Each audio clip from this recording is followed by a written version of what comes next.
Bonjour et bonsoir, Bandeko Balandia. www.voiceofcongo.net, c'est toujours dans le cadre à informer Bino. Ezali Ngai Wabino Molobeli Francos. Nazongi sous de là, on a émission na Bino Bolinga Kamingi ya Voc News. Voc News est l'autre Kolobela. L'actualité, Ezali Koleka Namboka Congo. Et tu touché surtout Mingi sur l'actualité politique. Oyo Ezali Koleka Namboka Congo. Avant de continuer l'émission na biso soki ezali mbala liboso ya bino ya koya awa na chaîne YouTube na biso na kosenga na bino bo s'abonner sur votre chaîne Voc Info TV bo fina sur abonner après bo fina sur cloche oyo ezali koto yo po ete bo sila kozwa ka ba information na biso heure ezali ko komela bino en direct tout là toza ko sala ba direct parce que to banda ba direct bientôt là bo banda kozwa ba notification to ba alerte za ko alerter bino que ba direct na biso e bandi lelo ndenge na lobaki to kolobela ba actualité ya mboka boyebi ete awa na Voc News ba émission na biso to kabola kango selon ba sujet et to kabola kango pourquoi pas permettre bato yo balingi ko landa kaka sujet songolo balande yango donc on a émission to ko loba sur makambo ya gouvernement parce que ça fait un bout de temps que tous c'est là gouvernement bima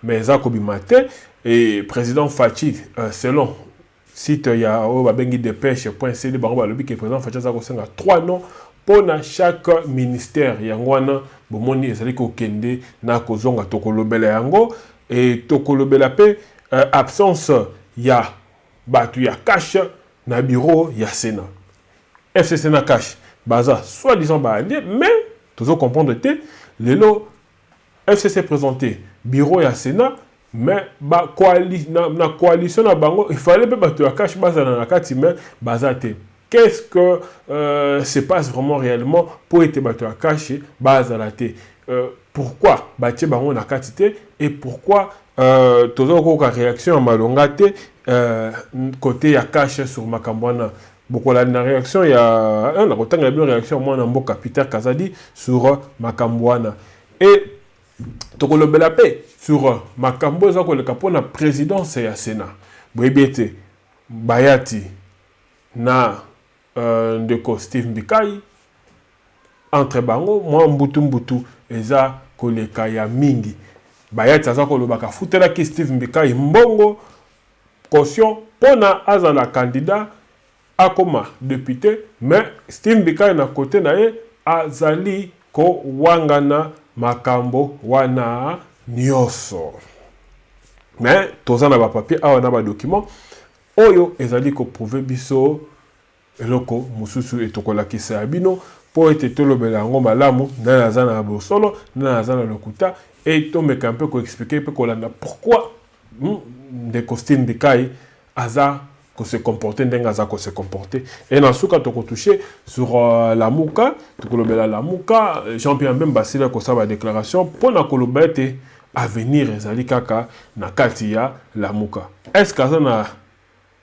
raison to azana to wana to kolobela ngo donc ba partie tout omisa tout on a sili koloba to kokabola yango et vous allez émission liboso bozo danda oyo e kozala sur makambo il y a président Fachi ndenge basili ko invité par Macron et ndenge azali ko senga 3 combos et tokolobela pe deuxième partie kozala sur Bayati na Steve Mbikai et Yasuka et kozala sur la Muka donc c'est un peu ça l'actualité na biso autre azali ko toucher sur les lots donc ndenge na sila koloba na bino pardon na bon c'est moi ordinateur o ezali bosanga ndenge na sila koloba na bino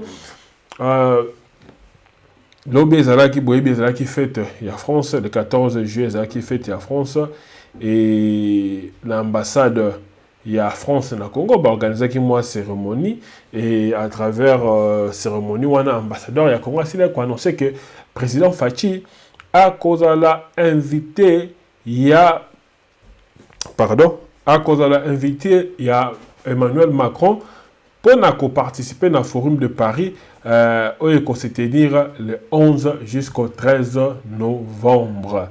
Et na kati ya Forum à Paris wana et zoaka batebele bakendaka et kuna eza surtout pour na kolobela ba thématique et Bello bakosolola sur paix, sécurité, développement, nouvelles technologies, économie inclusive, na culture et éducation. Et ambassadeur, il y en a, il y a France au Congo. Il Asila il peut encourager, Asila Kolobapé, Asila peut encourager président Fachi, surtout dans l'ambition il y a meilleure gouvernance et il y a Makambo Aza Koloba contre corruption, il y a la carte Mboka. Et Asila peut encourager surtout l'implication naïe. Nandenga zali koluka comme makimia na Grand Lac. Boyebi était président Fachi, Mikolo Mizali Koleka Awa, asili ko voyager mi bozali komona azako kende na Rwanda, azako kende na Uganda, azako kende na bamboka nzinga ya Congo, pona kosola na bango na ndenge nini bakoki kosunga po ete kimia ezonga na région ya Grand Lac, parce que boyebi que Congo na ba guerre tout esalemi na région ya Grand Lac, Congo nde to souffrir mingi. De souffrir mingi, de perdre bandeko na biso, plus de 12 millions de Congolais, ndenge toza koloba lelo awa basili kokufa na ba guerre oyo teleki les 20 dernières années. Donc yangwana ambassadeur de la France asili ko encourager président Fachi na implication na makambo azali ko sala. Et ndenge na asili ko bino côté ya gouvernement gouvernement depuis ba annoncer ki biso que gouvernement ko bima ti lelo ba négociation ezaka koleka entre Cash na FCC. Et jusqu'aujourd'hui, ndenge naza ko bana bino boy tozali kokoma esika mokote. Toza ko avancer te pona nini to éviter. Mais bande ko na biso il y a des pêches.cd bango basile ko comme article moko lelo awa le 15 juillet 2019 sika basile ko titre yango gouvernement Félix Tshisekedi veut 3 noms pour chaque ministère. Donc si Koloba était président Fachi azali kosenga ba kombo misatu pona ba ministère nyoso.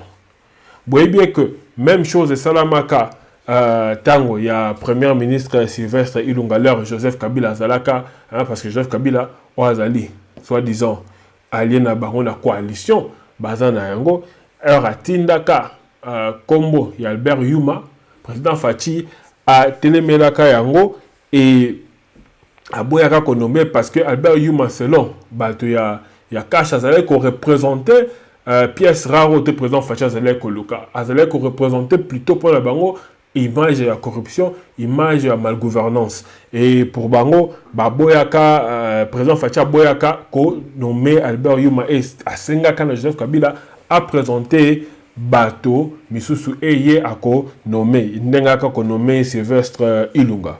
Et article le sili kolobabwe. L'équipe gouvernementale de Sylvestre Ilunga et Ilukamba s'est fait toujours attendre. Plus d'un mois après sa nomination, le Premier ministre n'a toujours pas pris officiellement possession de ce bureau. Pour cause blocage dans les discussions entre le Front commun pour le Congo et Cash. Donc Basili Kolobake depuis Premier ministre Siliko Kota, en fonction qui est Premier ministre, et ça lui presque un mois, à Sili même qu'on soit bureau, même qu'on a bureau Siliko Kota officiellement, pour l'année, parce que le blocage entre discussions, il y a FCC na Cash. D'après des sources proches de la présidence de la République, le président Félix-Antoine Tshisekedi aurait donné un ultimatum de 48 heures aux négociateurs pour finaliser les listes de ministres potentiels. Le président voudrait qu'on lui propose 3 noms pour chaque poste. Babiko, on a source moko proche à présent. Babiko, le président s'il compte à 48 heures, donc 48 heures, 2 jours. Nabato baza ko négocier pour le gouvernement Salama ba pesaye liste ya ba ministre potentiel. Donc président Alingi va proposer 3 combos na sele ko sabino pour chaque poste. Donc so bo luka ministre ya santé na ministère ya santé wana dans le ministre ya santé wana il faut peser 3 combos oya ko pona bon na 3 personnes bo pesinga oyo na moya za malamu te oyo na moya za malamu te bon pona nga na kozwa le moins mal to na kozwa on a moni kaza beaucoup pembe on a côté à finance bo pesinga 3 combos na tan na oyo na moni aleka na corruption oyo na moni à travailler bon na kozo o peut za le moins mal na zue na bango na tchodo asengi ba pesa ye 3 combos par poste. Donc prochain asili koloba asili ko kondena koloba le président de la République a retourné au FCC et au cash les listes de personnes à nommer au gouvernement. Ces premières listes alignaient une personne par poste, ce qui n'est pas de l'avis du chef de l'État.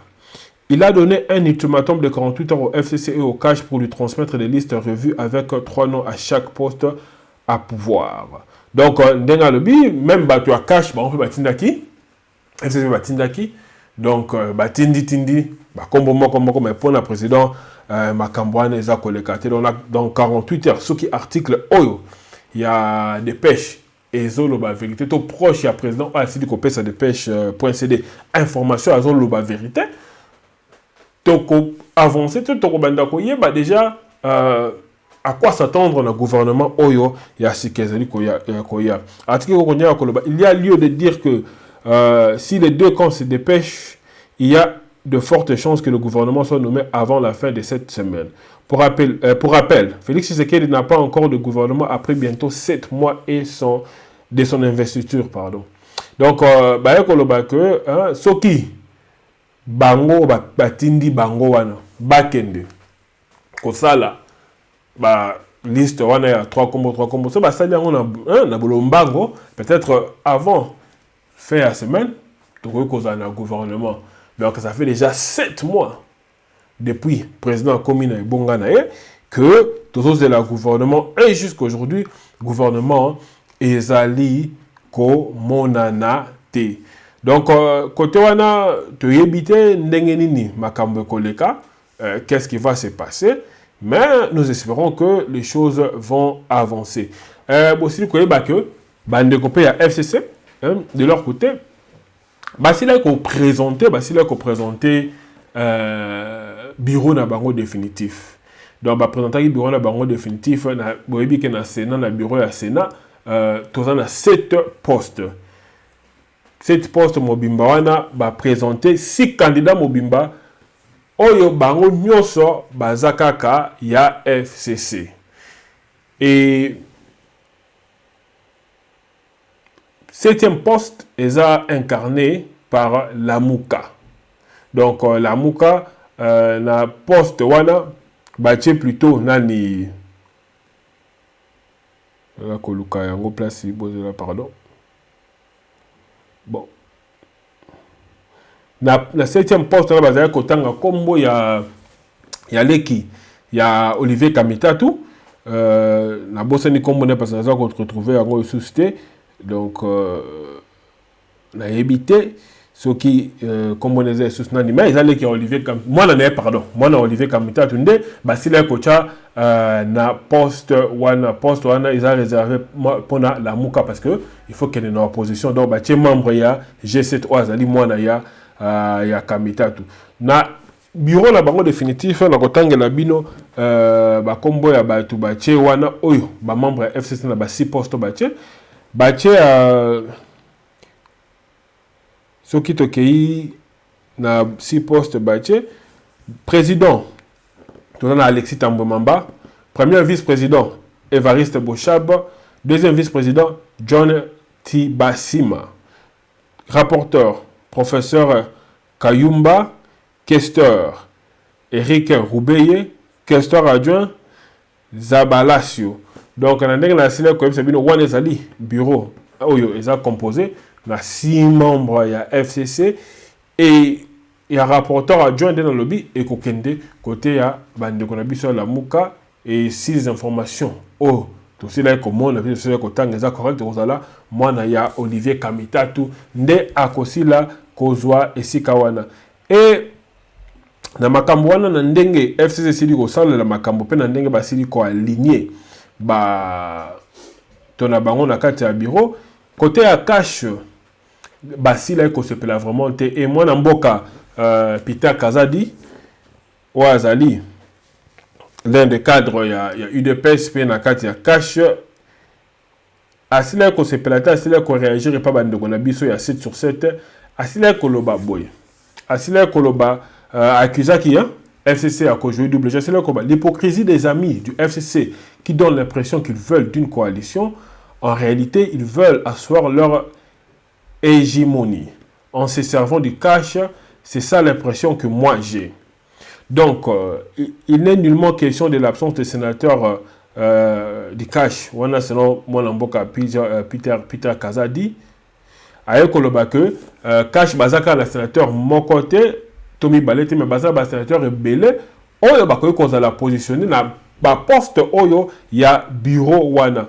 Et aïe continue à koloba. Lorsque vous êtes dans un partenariat et que vos partenaires sont là, il ne faut jamais les ignorer à chaque fois qu'il faut prendre des décisions. Mais ici, on compose le bureau d'une institution aussi importante. On ne tient pas compte des membres des cash. Si, des cash qui sont au Sénat et par la suite, on va nous dire que nous sommes dans une coalition. Donc, Azako Milobake, basé dans la coalition. Mais la coalition, ceux qui ont vraiment la coalition, qui est partenaire dans le basé dans la beaucoup qui jamais pour ça, le bureau, il y a Sénat, bon ignorer ma partenaire Nabino. Parce que coalition, elle a ici que Bino, là, ma partenaire beaucoup mis moko. Si vous comprenez mon amour capital Kazadi, à ça que le baké FCC bazar quoi que le bana batu, que bisona cache tout ça ensemble, mais en même temps, na mbulu yeke bazar que le bango esprit. Babi misaka bato na bango moko bachaka bato na bango moko li boso. Et pour naie alobi ke bakoki ko cautionner jamais eloko ya boy bakoki jamais kotika FCC bakende na makambo ndenge bazali ko kende na yango boy parce que ezala ndenge ote bajeraka makambo ya République.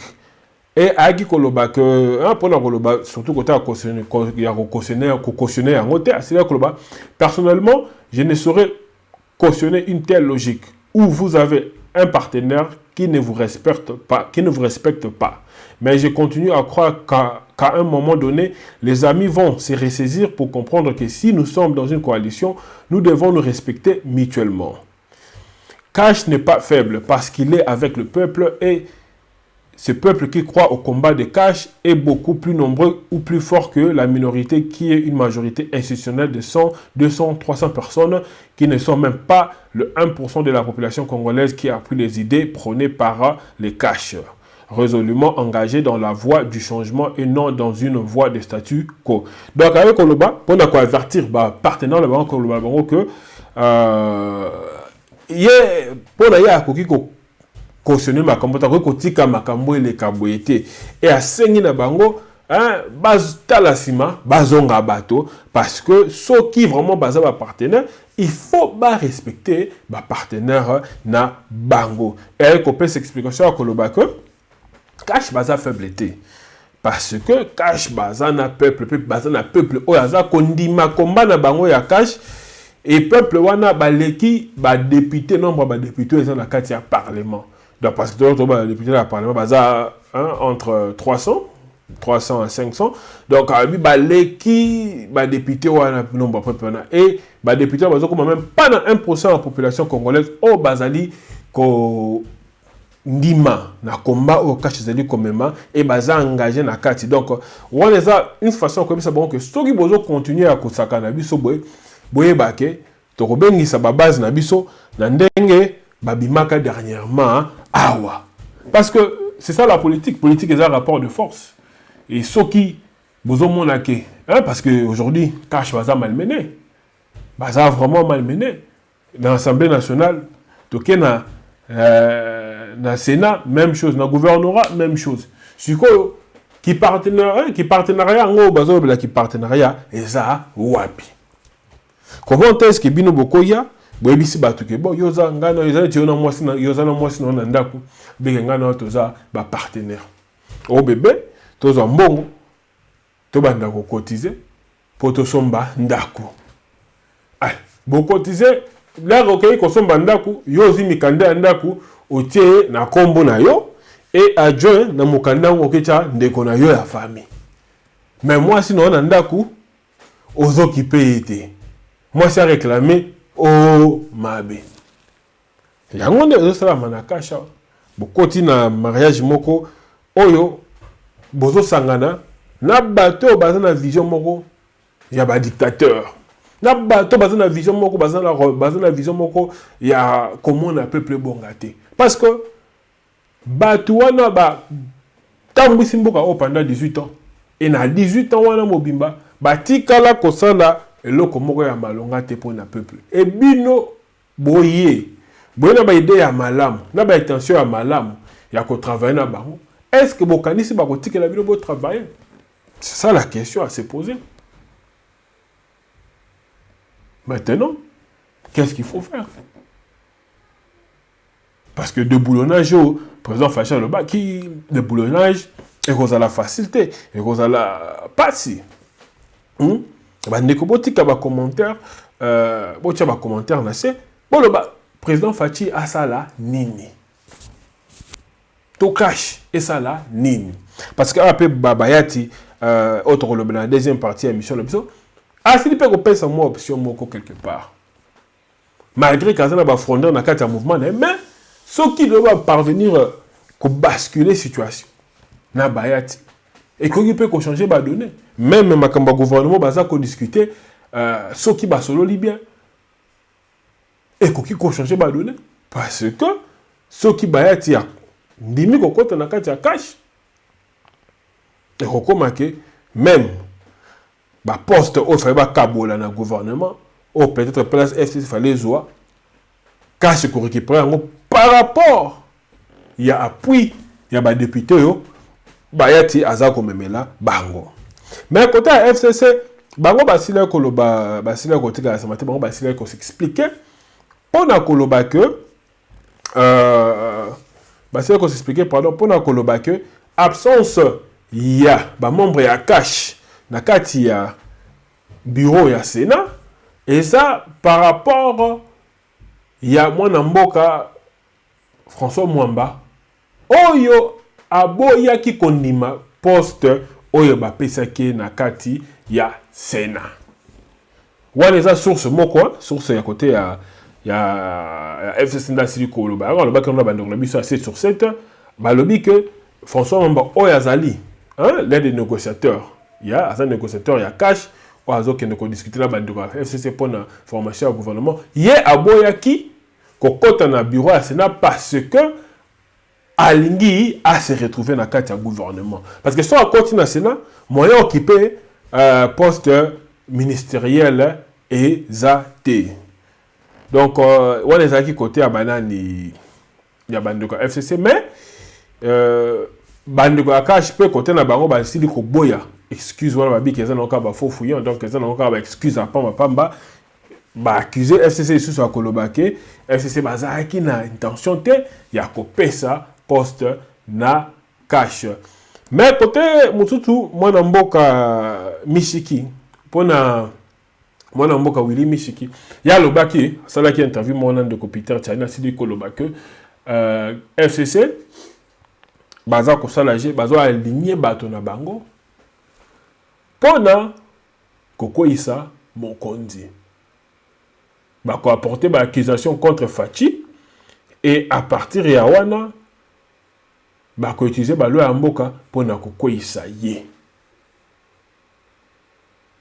et ce qui bako ici na ya ko remplacer et kozala Alexis Tambwe Mwamba pardon yende akokoma mokonzi ya mboka ya wana boza komona Joseph Kabila aza ko insister ko tchai wana parce que bato na Alexis Tambwe Mwamba baza ba homme de confiance ya Kabila baza bato yo ba aider Kabila garder pouvoir baza bato ba yeli Kabila ba mayele ya mabe tout pour Kabila garder pouvoir na ndenga garder ki yango pour bango ba bénéficier et selon Willy Mikishi Mishiki soki Mikishi ya lobby que ndenge za wana eza jeu ya Kabila stratégie na bango eza fin de fin bala lisa bakwesa président Fachi na kotika bino bolanda moi vidéo wana oyo ya non pesa merci na mwana mboka Peter Etiani pour na vidéo wana kotika bino bolanda moi vidéo wana oyo ya Willy Mishiki oyo ya Siraki ko loba ndenge wana je pense que ça vidéo oyo je créer ces son petit cercle d'amitié. Comment quelqu'un comme Tambwe Mwamba, qui a été incapable de se faire élire à Kindu, malgré ses moyens, n'a pas été élu, nous connaissons comment les sénateurs ont été élus, il n'a jamais eu un parti politique comme chef de son propre parti politique. Il est dans les soi-disant, cette histoire-là, conglomérat de mercenaires, comme Mouzé les appelait là, les FCC actuels. Le conglomérat des aventuriers. Des aventuriers, comme Mouzé les appelait bien. Il est là comme indépendant. Vous allez lui confier la charge d'une institution aussi importante que le Sénat, un homme sans base politique, rien du tout. Pourquoi on fait ça? Puisqu'on veut prendre ce monsieur-là, puisque ce monsieur-là est recherché par la justice internationale. Comme c'est quelqu'un qui a tout perdu, il aura une seule mission, mettre en accusation le chef de l'État en vue de reprendre le pouvoir. Et c'est lui qui sera là. C'est tout. C'est ça la démarche. Alors, un homme comme Bahati, sa famille politique, c'est la deuxième famille politique. Pourquoi ne pas lui donner aussi, lui aussi, une institution? C'est ça la démocratie, non? Alors, donc, Bahati est tout à fait logique. Moi, à la place des autres sociétaires du FCC, ils devraient comprendre qu'ils ne trouveront rien. Et Kabila est très malin. Il fait ça avant la sortie du gouvernement.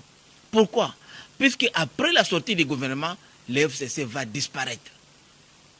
Tous ces conglomérats-là d'aventuriers, ils vont tous disparaître chacun.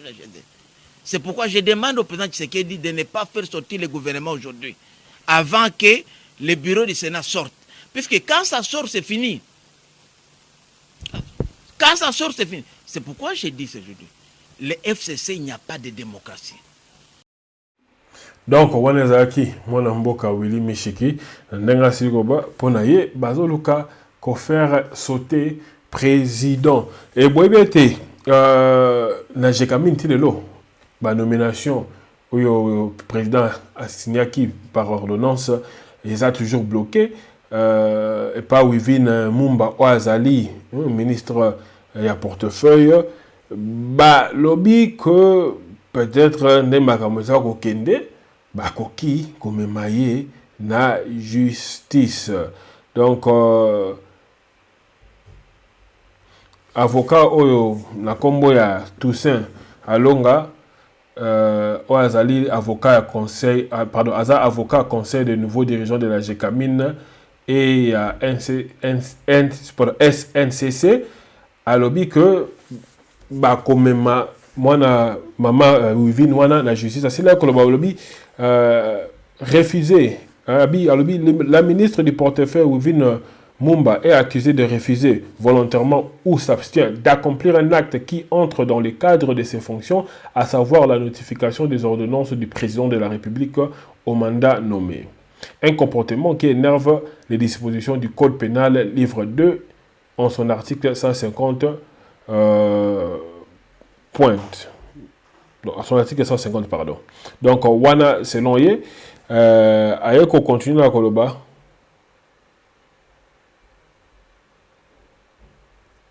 Donc, je pense que l'article Wana et Sukiwana, oui, à Koloba, qui sont comme société Wana, à côté Bandoka, FCCND, Basile, Koloba. Mais, selon avocat Wana, ou Azali, avocat, il y a Bandeko, Oyo Basile Kodome, nous avons Gabriel Kyungu, Bakumanza Oaza, Batiaki, président de l'administration, na SNCC, na Bandeko, il y a GECAMINE, Oyo Banoma qui ne pas président, Bango, tout avocat na Bango asili koloba que Madame Wivin Mumba, Bako, même la justice, ce qui m'a quand même continué, parce que selon Ndenge Makamozo Leka, Madame Wivin Mumba, Oazali à FCC, Aza comme Makambo, selon Ndenge hiérarchie na Aza Kotindaï. Parce qu'il y a hiérarchie de l'ingité, Makambo Fanda, hiérarchie de l'ingité, président Facha dirigé, Ndenge il faut diriger. Donc, il y a un bâton là, pas Makambo qui n'est mal à monter. Donc, je pense que la première partie de l'émission, c'est tout Sukiwana. Et Tozonga, pour la deuxième partie, il y a l'émission. Donc, pour un commentaire, est-ce que même Madame Wivin, la justice, ou pas. Est-ce que le président Fachi il faut révoquer tout Atikaye? Parce que Nengezawana se comporter, le président a le droit de révoquer, de révoquer, puis ce qu'on révoquer, il peut comme mener la justice, il peut comme mener la justice. À ça, là, ça là, de éviter. Et côté à Sénat, est-ce que Bandeko ya cash? Il faut ça là, nini. Parce que Nengezo Kendeboy, baza ko malmené bango na makambo ya bureau ya Sénat. La Monkakutu, bazui quand même poste et reporter adjoint. Si vous cash, vous allez se retrouver ici à mon côté. Bandeko, basalani. Pour la bandeko, vous s'abonner massivement. Bandeko, vous cliquer, vous finir sur like, vous partager vidéo et on se retrouve dans la deuxième partie de la mission Nabino. Merci beaucoup. Continuez de supporter voiceofcongo.net. Tolandi, la deuxième partie. À la prochaine.